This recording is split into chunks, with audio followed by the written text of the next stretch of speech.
क्या पेटीएम 15 मार्च के बाद बंद हो जाएगा? क्या हुआ ऐसा कि पेटीएम का शेयर प्राइस 760 रुपए से घटकर 380 रुपए तक क्रैश कर गया? आखिर कैसे पेटीएम एक रिचार्ज प्लेटफॉर्म से पेमेंट बैंक तक का सफर किया, और कैसे शुरुआत हुई पेटीएम कंपनी की, और कैसे कंट्रोवर्सी में आई, और आज क्या हालात है इस कंपनी का? तो आइए जानते हैं इस वीडियो में पेटीएम कंपनी की राइज एंड डाउनफॉल की पूरी कहानी।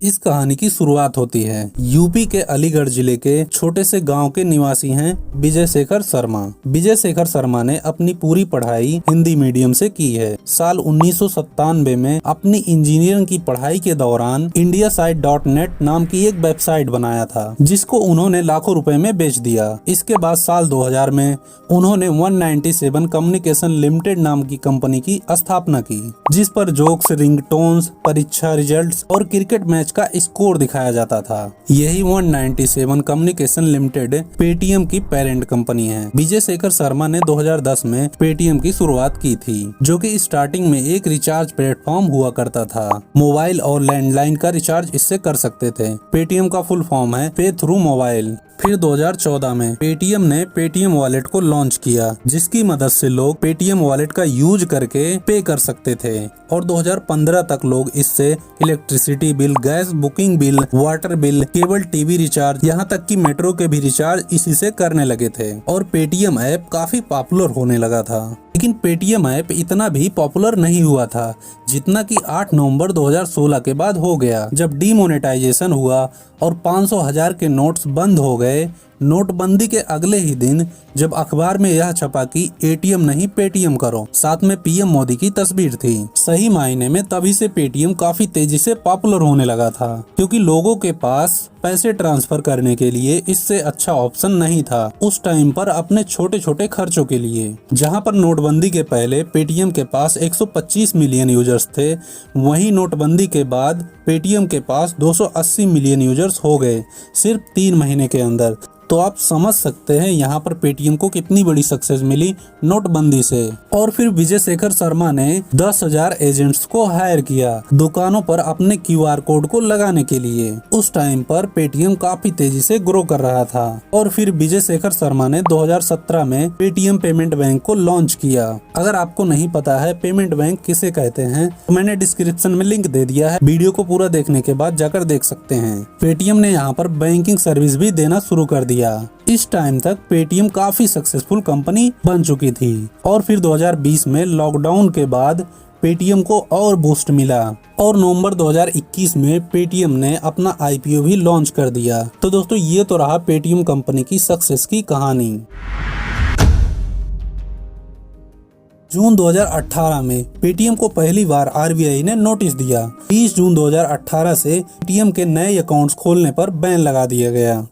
एक ऑडिट ने पाया कि Paytm anti money laundering regulation को फॉलो नहीं कर रहा था, और जो कस्टमर पेटीएम पर अपना अकाउंट बना रहे थे उनका केवाईसी यानी नो योर कस्टमर कंप्लायंस को ढंग से वेरीफाई नहीं किया जा रहा था, जिसके चलते आरबीआई ने इनको वार्निंग दिया।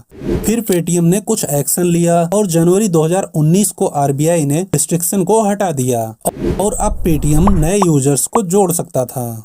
लेकिन फिर अक्टूबर 2021 में आरबीआई के द्वारा फिर से पेटीएम पर 1 करोड़ रुपए का फाइन लगाया जाता है, क्योंकि उन्होंने अपना लाइसेंस एप्लीकेशन को भरते टाइम गलत जानकारी दी और गलत डॉक्यूमेंट दिए। फिर से रिस्ट्रिक्शन को लगा दिया जाता है पेटीएम पर आरबीआई के द्वारा। फिर अक्टूबर 2023 में आरबीआई के द्वारा फिर से पेटीएम पर एक बड़ा फाइन लगाया जाता है, जो कि था 5 करोड़। फिर से वही रीजन था, केवाईसी को ढंग से वेरीफाई ना करना। लेकिन फिर भी पेटीएम ने सीरियस नहीं लिया और अपनी मनमानी करता रहा। कस्टमर के वेरिफिकेशन को ढंग से नहीं कर रहा था, रूल और रेगुलेशन को बार बार ब्रेक कर रहा था। इसके चलते फिर से 31 जनवरी 2024 को आरबीआई ने फिर से बैन लगा दिया पेटीएम पेमेंट बैंक पर, और कहा 29 फरवरी के बाद कोई भी पेटीएम पेमेंट बैंक से कोई भी पैसा जमा नहीं कर सकता है, कोई भी क्रेडिट ट्रांजैक्शन नहीं कर सकता है, टॉप अप नहीं कर सकता है, फास्टैग का इस्तेमाल भी नहीं कर पाएंगे, और पेटीएम नए कस्टमर को ऑनबोर्ड नहीं कर सकता है। जहां तक पेटीएम वॉलेट की बात करें तो उसमें जो पैसा है उसे यूज कर सकते हैं, पर 29 फरवरी के बाद उस वॉलेट में आप कोई भी पैसा पैसा जमा नहीं कर सकते हैं। और इस बार आरबीआई को काफी कुछ शॉकिंग चीजें देखने को मिली। पेटीएम ने लाखों कस्टमर को अकाउंट ओपन करने दिया बिना केवाईसी किए। हजारों केसेस यहाँ पर देखने को मिले। हजारों कस्टमर ने हजार अकाउंट ओपन कर रखे थे सेम पैन कार्ड का यूज करके। इसके बाद डाटा प्राइवेसी का भाई कॉन्सर्न सामने आया। आरबीआई ने कहा पेटीएम की जो पेरेंट कंपनी है On97 कम्युनिकेशन लिमिटेड और पेटीएम पेमेंट बैंक के बीच कैश फ्लो का भी मामला देखने को मिला है। बैंक के कुछ बेसिक रूल और रेगुलेशन होते हैं। कोई बैंक अपने कैश फ्लो और कस्टमर के डाटा को कैसे किसी और कंपनी के साथ शेयर कर सकता है, जो कि बैंक का बेसिक रूल होता है, जिसे पेटीएम पेमेंट बैंक ने फॉलो नहीं किया। इन्हीं सब रीजन की वजह से 31 जनवरी के बाद पेटीएम के शेयर में भारी क्रैश देखने को मिला। 30 जनवरी को पेटीएम का शेयर प्राइस 760 रुपए था और कुछ ही दिनों के अंदर 380 रुपए तक पहुंच गया। तो दोस्तों बात करें अभी क्या हालात है पेटीएम का, तो आरबीआई ने पेटीएम पेमेंट बैंक को 15 मार्च तक टाइम दिया है कि वो अपनी सारी चीजें ठीक कर ले। 15 मार्च तक पेटीएम को अपना नोडल अकाउंट सेटल करना होगा। तो दोस्तों वीडियो कैसी लगी? अगर वीडियो अच्छी लगी हो तो वीडियो को लाइक जरूर करिएगा और चैनल को सब्सक्राइब करना ना भूलें। मिलते हैं नेक्स्ट वीडियो में।